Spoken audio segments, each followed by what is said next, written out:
nandito na tayo guys sa Power plant. Hi guys, pumunta kami ngayon dito sa power plant at kumain dito. At napakadaming tao dito sa power plant.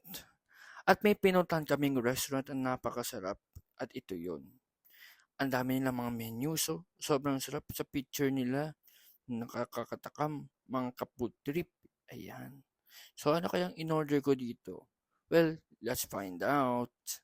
Tara, let's go. Tingin-tingin pa ako dito.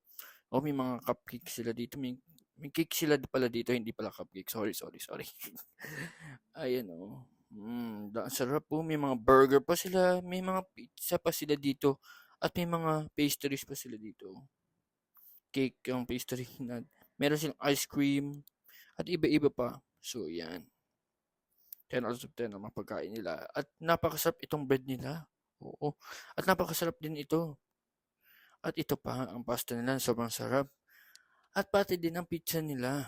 So, may dinaanan ako dito na ice cream vendor. At ito po ang sinabi niya sa akin. May customer po ako rito, magandang lalaki. Pinagbigyan ko nga ng maraming ice cream. Kaya lang ang ano niya, isang flavor lang, avocado. Yun daw ang pinaka-paborito niya. Yan po, napag-unlakan ko naman. Okay naman yung ano. Salamat po. Punta sa power plant, pumunta kami sa Landers at bumili ng pakailangan namin sa bahay. Ayan, o, diba? Napakalaki at sobrang konti lang tao, medyo okay lang. O, diba? O, ikat-ikat pa ako dito. Ito yung sinabi Pumunta ko. kami ng power plant. Ngayon, andito na kami sa Landers talaga. Sorry guys, wala pong sound po dito. Minama ko kasi si mami. Sabi ko dito, gusto mo talaga dito.